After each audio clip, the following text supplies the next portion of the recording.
and welcome to the first edition of Weekend Roundup from European Business News. I'm Michael Wilson. What a story and what questions. How did the activities of Nick Leeson bring down a bank like Barings? How long ago did all his bosses know? And if they'd known, would they have understood?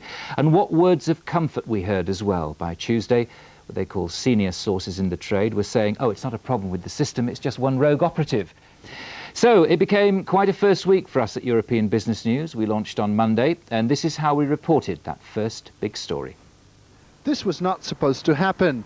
Not in the City of London, and not to Barings, the bluest of the blue-blooded investment banks in England. And yet it happened. In 3 days, the 233-year-old bank went bankrupt after it accumulated losses by a single maverick trader in Singapore of more than $900 million. The 28-year-old dealer took unauthorized trading positions of a staggering $27 billion. The bank's demise has sent shockwaves throughout London and around the world. The British pound slumped to record lows against the German mark, and shares tumbled in Asia and London.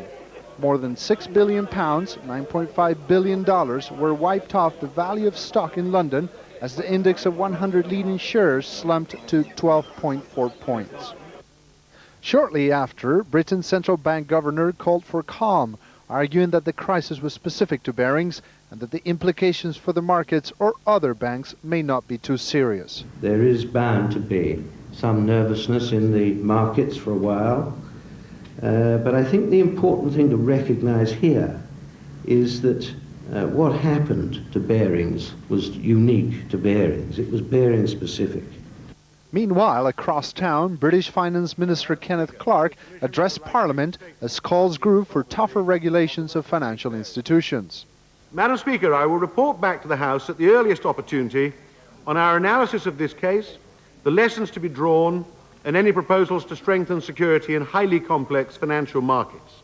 The feeling in the city this evening is that despite efforts by the Bank of England to contain the damage caused by the Barings collapse, its effects will be felt for weeks to come.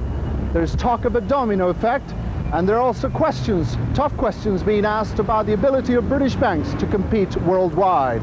Juan, Señor, EBN, London. The elusive Nick Leeson went missing for a week. There were reports that he was in Malaysia or Thailand or on his yacht. For a man who'd failed his maths exams when he was at school and, as some of the city wits were already saying, lost his bearings, his command of geography seemed to outwit his pursuers. But he finally turned up at Frankfurt Airport on Thursday, where he was detained by the German authorities. The same day it emerged that Barings in London knew of concern about operations in Singapore, and large sums of money had been transferred there. It also looked as if a buyer had been found for Barings, the Dutch banking group ING. The final irony was that Britain's oldest merchant bank might be sold for £1. The man alleged to have broken Barings Bank finally broke cover after almost a week on the run. German border control police confirmed the Barings trader is being held, although he hasn't been officially arrested yet. Der nationale Haftbefehl. There is reportedly an international warrant for the arrest of Mr. Leeson and his wife. We don't have it yet. We only have a warrant from Singapore, which is not valid in Germany. Speaking later in Singapore, a German government spokesman said it could take 2 months or more before Leeson could be extradited to Singapore. But they keep him until the proper international warrant from Singapore comes in. Leeson also told German authorities he wants to return to London. But some Barings employees arriving for work this morning expressed their anger and delight he'd been tracked down.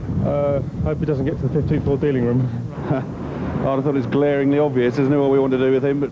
Fantastic. Right, do you think it's going to... What impact do you think it has on the current situation, Ian? Nothing, but we need to get a lot of information out of him. But while the world's spotlight is on the man at the centre of this financial disaster, there's growing evidence that Barings knew its London headquarters wasn't in complete control of its Singapore operation. This casts a shadow of doubt over the theory that the oldest merchant bank in London was brought down only by a single rogue trader.